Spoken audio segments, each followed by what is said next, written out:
All right, on this episode of Bouts Talking Bouts, excited to be speaking with an individual ahead of quite the intriguing fight at Bellator 273. Transpires later on in the month. It goes down on January the 29th, and it's a lightweight bout between Chris Gonzalez and Saad Awad. And excited to, welcome Saad back onto the show after a little bit. How's your day going so far, man?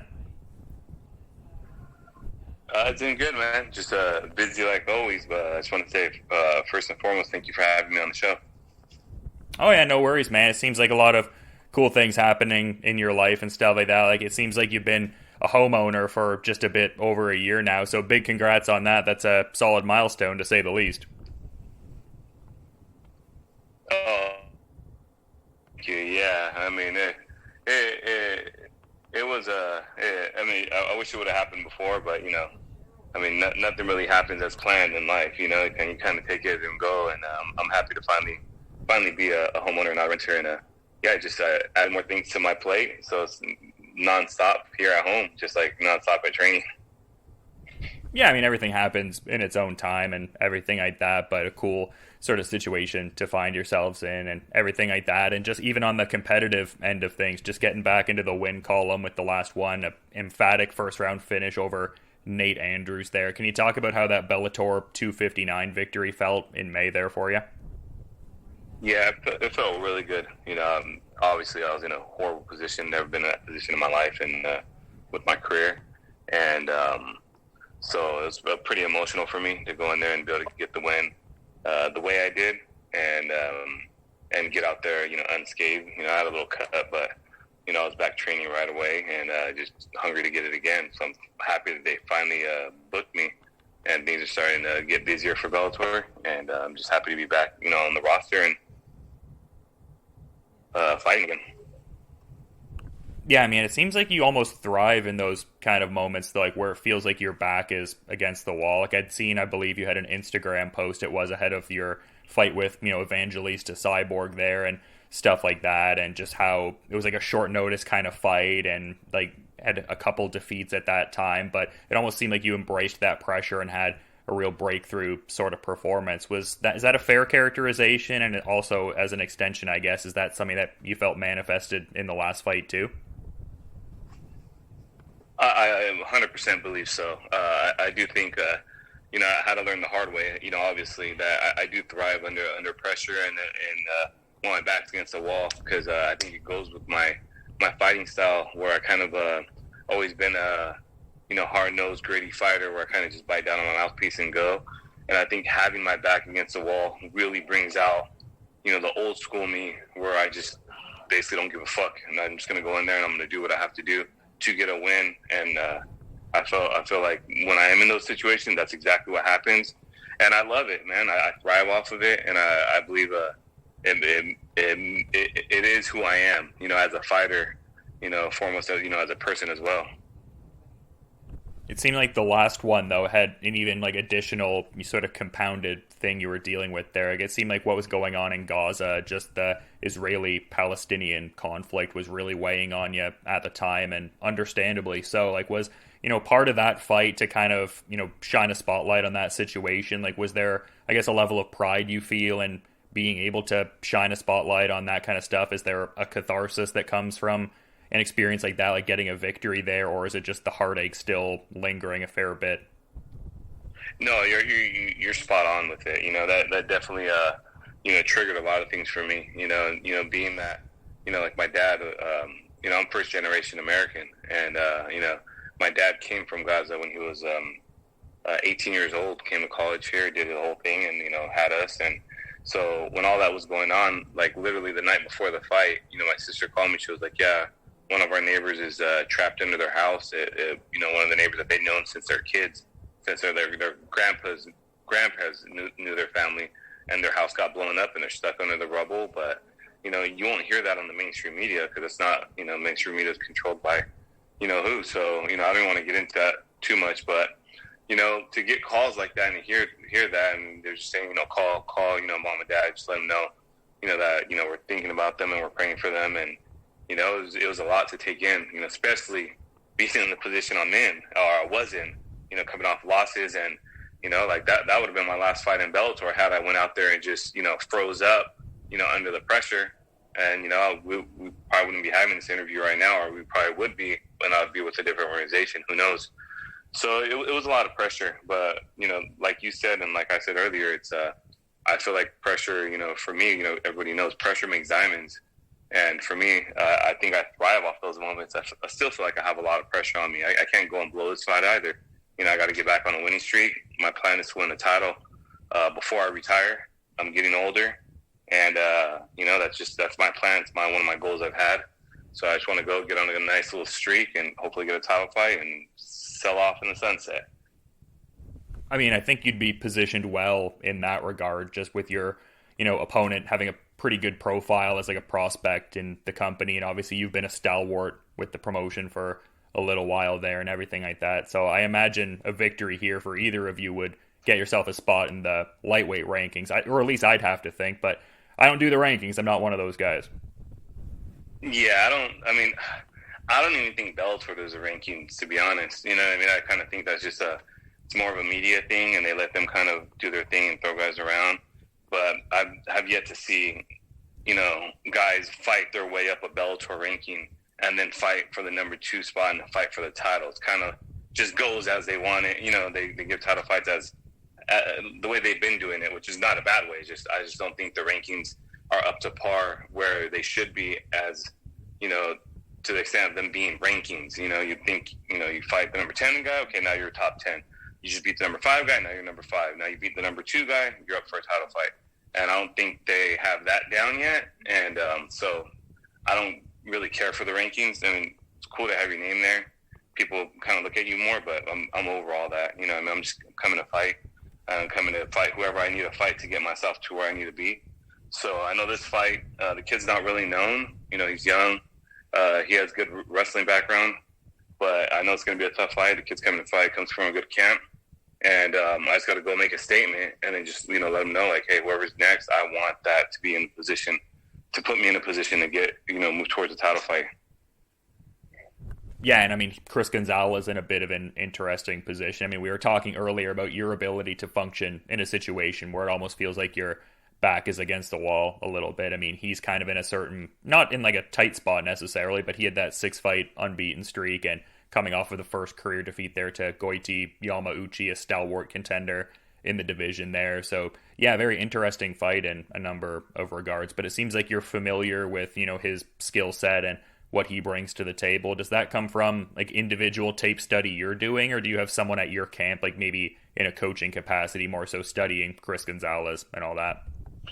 Well, the coach always breaks fighters down, lets me know what he does good, what he does bad, and what we're going to work on, what we're not going to work on, what we need to do to win a fight. But since I've started, I've been one of those guys that, when I first started, I wouldn't really watch too much tape because I always felt like it would impact me negative. I had a different thought on it, in the first couple of years of my career, and I kind of switched that around, started doing a lot more tape, figuring things out, because I broke the kid down. And I've seen him fight before. When they first offered him to me, I wasn't sure who he was, and then I went back and I was like, why does that name sound familiar? So I Googled him real quick, and I was like, oh, it's that wrestler kid from Alpha Male. So I remembered him because I remember him being a prospect and coming up, and I started watching his tape, and I remember watching his Goiti fight, because I fought Goiti, so I like to see who he fights after and how things go. And I remember watching that fight, and then so I was like, man, I got to really pay attention if they want me to fight this guy, because I accepted it right away, but I was like, let me go back and watch some tape. So started finding like some of his old fights and looking up his wrestling and seeing things he does good, things he does bad, and I think he's very green. He has a skill set to be really good. I think it's going to be a good fight, for both of us. And this is sort of an offshoot question a little bit, but thought it would be curious to get your insights because you've had a multitude of catch weight fights, like, and 165, that seems like it's like on and off as far as it being like a broader, like instantiated kind of weight class. Like there's certain promotions that do it. Like there's a couple circuits out here where I'm at in Canada that have 165 pound titles. Eagle FC seems like they're looking to do a bit of a heavy push for that. Like, what are your thoughts on that being like a formally like established weight class just across the board for everyone, just having 165 pounds and maybe like a men to welterweight to like 175? Yeah, I like it because where I stand is I've always been a bigger lightweight, and I've always been like a smaller welterweight. So I think I would sit perfect with the 165-pound division. Thank God, from the experience, I was able to keep. From the experience, I'm able to keep my weight in control. I eat really good year round. I'm not one of those guys that blow up to 200 pounds and get back down. I used to blow up to like 190 in the first start of my career, and then after like years of training and fighting, I started keeping my weight around a certain weight, and yeah, like I can make weight, in 2 days, usually any time around the year, unless you catch me right after a fight and I'm like, yeah, I'm going to cheat a little bit for the next 2 weeks. But even then, I'm still pretty light. But, my diet's, on point. My wife cooks awesome. She makes sure I don't put anything bad in my body.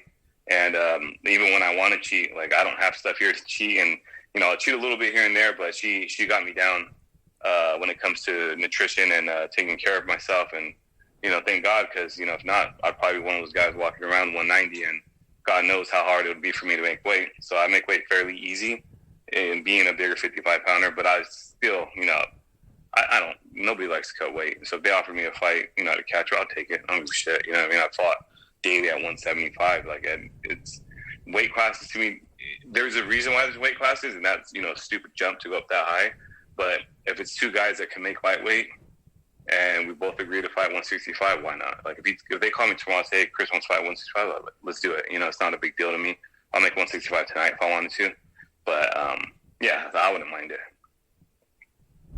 Yeah, I mean, it's good to, have those options and to just stay feeling good, feeling ready and whatnot. Like, like you said, you don't want to be like 190 pounds and then get a short notice fight offer and it's like, I don't know about that. I'll try to figure something out. You want to, just be ready to kind of go there. But yeah, I've been in the sport for a decent bit now. And like you're talking about reflecting on different prior periods, like, at this point in my career, maybe I'd balloon up a little bit in weight and everything like that. Like, do you find yourself reflecting on different things in the past like that? Like, I guess I'd just seen one of your posts you had there where it was like early April 2011 and you're like, oh yeah, like the 10-year anniversary of, fighting Joe Duarte and just, Scott Coker, same boss that you have today and everything like that. So do you find yourself reflecting on different things, just having been in the game for a little bit? Like, obviously you want to look forward, but yeah, quite a legacy so far.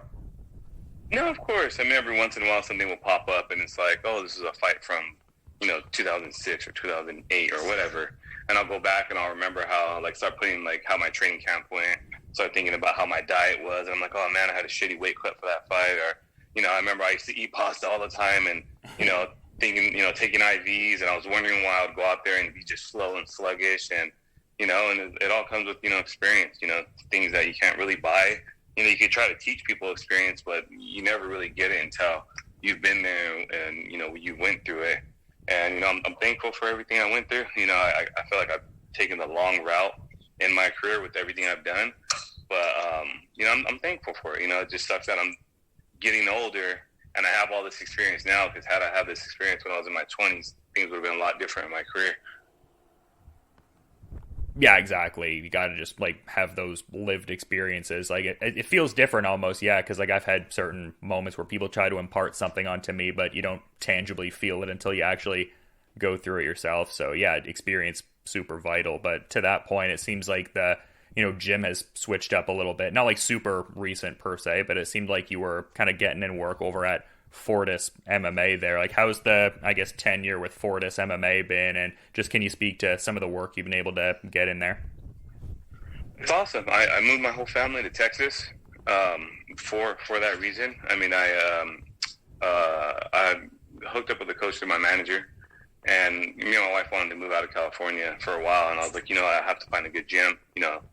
I'm not just going to move and join a random gym. And, so I was like, let's go check out Texas. So we came down, I met the coach, we talked, I trained that night. I left putting my earnest money down on a property to build before I went home. That's how invested I was in it, just from the first day of training. And after I moved out here, once the house was built, I moved out here, and it's been,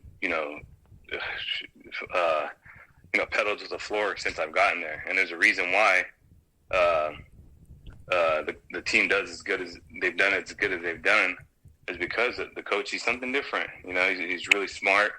He looks at fighting from a fighter's point of view, plus an intelligent, mindful point of view as well. So yeah, I'm thankful to be a part of the team. It's a small team with a lot of good talent. And when I say a lot, I mean a lot of good talent. There's just sharks in the room, and everybody works with each other. There's no egos in the gym. I think that's a main thing. You know, you get guys that think they're better than other guys, and you're not going to get the work as those guys would, because the coaches always kind of segregate those guys and kind of help them more and do their thing when they're superstars or whatnot. Here, everybody's on a even playing field, and the coach gives everybody their time when needed, and we all treat each other like family. And I think that's the reason why this gym does so good. And I'm just thankful to be a part of it, because I already see my game elevate tenfold. And I've only been here, I've been here a year, but I've only been training with them for about maybe 10 months. And I'm excited to go out there and put on a show, with this backing of the gym. Yeah, I mean, you talk about it being like a kind of like succinct, tight group, but it seems like there's a lot of real top-level guys in there. Like Georgi Karahanyan seems like someone you get in a lot of really great, like iron sharpens iron kind of work with. Yeah, well, Georgie, me and him, we grew up training together our whole careers. But he came out here because I called him. I told him, you got to come check this place out, when I first moved. And he finally came. He did he was here for about 2 weeks or a week and a half. But he wants to come out for his next camp and do work with us as well. But it's full of things. Like I have one of my teammates I train with a lot. He's a 70-pounder. He fights in the UFC. His name's Ramez Brahimaj, and this guy's a stud. He's fighting Kurt McGee his next fight, and I get a lot of work with him. I have a lot of little guys that are not little guys, but guys my size that I work with. Ocho, he fights in the UFC. Abdul Kareem, he should be signed pretty soon. This dude's a workhorse, and he's been my main partner since I've joined the gym. And he just fought in LFA last year. I don't know when his next fight. They're working on it. So he's a super stud that's going to come up out of nowhere and just destroy people. So I'm just thankful to be a part of this group, and then these guys push me every day. And there's so many more to name. It's unreal. But, these guys really unlocked some stuff I didn't know I had, from pushing me to limits that I didn't know I had either. And I'm just excited to go out there and showcase it. Yeah, that's interesting. Talking about how the range of like sparring partners and stuff like that, and just people you're working with can range from like, featherweight bodies to welterweight. Like, is there that, curate the sparring partner dynamic whereby you get that working with maybe guys who are like marginally a bit bigger just to get the familiarity with like the frame, power, just different feel of it, but then also getting the, I guess, speed and reflex benefits of working with people maybe even in like a weight category just below you? Or do you try to curate it more for, I guess, having training partners that have like, I guess, the stylistic tells of your next opponent? Like, how does all that go down? I think it's super important to train with different weights. I mean, people might look at it different, but for me, I think it's super important, and there's time and position to do so as well. I'm not going to go right at the end of my camp and train with a welterweight and put him on top of me for wrestling where I could possibly get hurt just because he's bigger and stronger. And then there's times and there's a place for when to implement a lighter guy or when to implement a heavier guy. And depending on the position you're in too, if you're doing groundwork, you probably don't want somebody too heavy on top of you, but you also want somebody strong enough to be able to hold you down and make you work harder to get up. And then, when you're on your feet, you don't want some guy that you're going to sit there and tag up, because then you make it too easy. So you're going to implement a bigger guy that's stronger, then you're going to implement a smaller guy that's faster. So there's always a time and a place for certain bodies to be used. And I think the coach does really good at implementing guys depending on where you're at in your camp. And he always switches it up and makes it work, and make sure you're getting the most work you could possibly get out of every teammate you have in the gym.